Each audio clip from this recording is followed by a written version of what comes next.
Monsieur le ministre, ces derniers jours, Israël a décidé de violer la souveraineté nationale du Liban en intensifiant les survols de ce pays par son armée de l'air. Mais bien entendu, le gouvernement israélien, qui se croit tout permis, ne s'est pas arrêté en si bon chemin et a été donc frappé la Syrie et Damas à plusieurs reprises. Israël a ainsi démontré clairement aux yeux de tous les enjeux du conflit syrien. La Syrie subit depuis 2011 une tentative de déstabilisation. Il ne s'agit pas d'une guerre civile, mais bien d'une invasion étrangère. Et les djihadistes qui quittent notre pays pour mener la guerre soi-disant sainte en Syrie sont une preuve supplémentaire.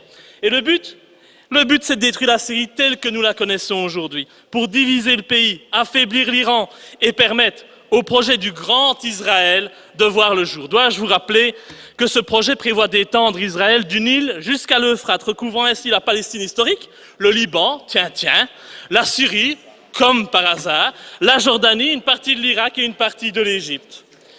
L'Égypte, bien ça alors, comme c'est bizarre, quand on connaît ce projet sioniste, on voit sous un autre œil les révolutions de ces dernières années dans les pays arabes.